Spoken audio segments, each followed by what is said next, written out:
ಬಸವನಗುಡಿಯ ಐತಿಹಾಸಿಕ ಕಡಲೆಕಾಯಿ ಪರಿಷೆಗೆ count down ಶುರುವಾಗಿದೆ. ನಾಳೆಯಿಂದ ಕಡಲೆಕಾಯಿ ಪರಿಷೆ ಉದ್ಘಾಟನೆ ಆಗ್ತಾ ಇದೆ. ಈಗಾಗಲೇ ಒಂದು ರೀತಿ ಜಾತ್ರೆಯ ವಾತಾವರಣ ಇಲ್ಲಿ ನಿರ್ಮಾಣ ಆಗಿರುವಂಥದ್ದು. ಸದ್ಯ ಇದು ಆ ದೊಡ್ಡ ಬಸವಣ್ಣ ದೇವಸ್ಥಾನದ ಮುಂಭಾಗದ ರಸ್ತೆ. ಸದ್ಯ ಈ ಎರಡು ರಸ್ತೆಗಳಲ್ಲೂ ಕೂಡ ಈಗಾಗಲೇ ಸಾಕಷ್ಟು ಮಳಿಗೆಗಳು ತಲೆ ಎತ್ತಿವೆ. ಜೊತೆಗೆ ನಾಳೆ ಏನು ಆ ಕಡಲೆಕಾಯಿ ಪರಿಷೆಗೆ ಉದ್ಘಾಟನೆಯನ್ನು ಮಾಡಲಾಗುತ್ತೆ. ಆ ಬೆನ್ನಲ್ಲೇ ಇವತ್ತು ವೀಕೆಂಡ್ ಇರೋದ್ರಿಂದ ಸಾಕಷ್ಟು ಜನರು ಇವತ್ತೇ ಕಡಲೆಕಾಯಿ ಪರಿಷೆಗೆ ಭೇಟಿಯನ್ನು ನೀಡ್ತಾ ಇರುವಂಥದ್ದು. ಇನ್ನು ಬೇರೆ ಬೇರೆ ಭಾಗಗಳಿಂದ ಆಗಮಿಸಿರುವಂಥ ಬರೀ ರಾಜ್ಯ ಮಾತ್ರ ಅಲ್ಲದೆ ಹೊರ ರಾಜ್ಯಗಳಿಂದ ಕೂಡ ಕಡಲೆಕಾಯಿಯನ್ನು ಮಾರೋದಕ್ಕೆ ಸಾಕಷ್ಟು ವ್ಯಾಪಾರಿಗಳು ಬಂದಿದ್ದಾರೆ. ಜೊತೆಗೆ ಈ ಬಾರಿ ಮೊದಲ ಬಾರಿಗೆ ಕಡಲೆಕಾಯಿ ಪರಿಷೆಯನ್ನು 5 ದಿನಗಳ ಕಾಲ ನಡೆಸ್ತಾ ಇರುವಂಥದ್ದು ಕೂಡ ಒಂದು ರೀತಿಯಲ್ಲಿ ವಿಶೇಷ. ಯಾಕಂದ್ರೆ ಇಷ್ಟು ವರ್ಷಗಳ ಕಾಲ 2-3 ದಿನಕ್ಕೆ ಸೀಮಿತ ಆಗ್ತಾ ಇತ್ತು. ಈಗ 5 ದಿನಗಳ ಕಾಲ ಕಡಲೆಕಾಯಿ ಪರಿಷೆಯನ್ನು ನಡೆಸೋದಕ್ಕೆ ಸಿದ್ಧತೆಯನ್ನು ಮಾಡಿರುವಂಥದ್ದು. ಹಿನ್ನೆಲೆಯಲ್ಲಿ ವ್ಯಾಪಾರಿಗಳು ಕೂಡ ಭರ್ಜರಿ ಲಾಭದ ನಿರೀಕ್ಷೆಯಲ್ಲಿದ್ದಾರೆ. ಜೊತೆಗೆ ಬೇರೆ ಬೇರೆ ಭಾಗದಿಂದ ಈಗಾಗಲೇ ಸಾಕಷ್ಟು ವ್ಯಾಪಾರಿಗಳು ಬಂದು ತಮ್ಮ ತಮ್ಮ ಜಾಗಗಳನ್ನು ಹಿಡ್ಕೊಂಡು ಕಡಲೆಕಾಯಿಯನ್ನ ಮಾರಾಟ ಮಾಡೋದಕ್ಕೂ ಕೂಡ ಸಜ್ಜಾಗಿರುವಂಥದ್ದು. ಜೊತೆಗೆ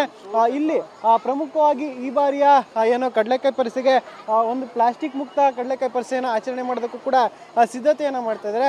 ಆ ಹಿನ್ನೆಲೆಯಲ್ಲಿ ಅಲ್ಲಲ್ಲಿ ಜಾಗೃತಿ ಮೂಡಿಸುವಂತ ಕೆಲಸವನ್ನು ಕೂಡ ಮಾಡ್ತಾ ಇದ್ದಾರೆ. ಜೊತೆಗೆ ಪೇಪರ್ನ ಬ್ಯಾಗ್ಗಳನ್ನು ಬಳಕೆ ಮಾಡೋಕೆ ಅರಿವನ್ನು ಮೂಡಿಸುವ ಕೆಲಸ ಕೂಡ ಆಗ್ತಿದೆ. ಒಟ್ಟಾರೆ ಈ ವರ್ಷದ ಕಡಲೆಕಾಯಿ ಪರಿಷೆಯನ್ನು ಕಣ್ತುಂಬಿಕೊಳ್ಳೋದಕ್ಕೆ ಸಿಟಿ ಜನರು ಕೂಡ ಕಾತರರಾಗಿರುವಂಥದ್ದು. ನಾಳೆ ಉದ್ಘಾಟನೆ ಆದ ಬಳಿಕ 5 ದಿನಗಳ ಕಾಲ ಈ ಒಂದು ಜಾಗದಲ್ಲಿ ಇಷ್ಟು ದಿನ ವಾಹನ ದಟ್ಟಣೆ ಇರ್ತಿತ್ತು. ಈಗ ಈ ಜಾಗದಲ್ಲಿ ಜನರ ದಟ್ಟಣೆ ಕಾಣಸಿಗುತ್ತೆ. ಜೊತೆಗೆ ಒಂದು ರೀತಿ ಜಾತ್ರೆಯ ಒಂದು ವಾತಾವರಣ ಕೂಡ ನಿರ್ಮಾಣ ಆಗಿರುವಂಥದ್ದು.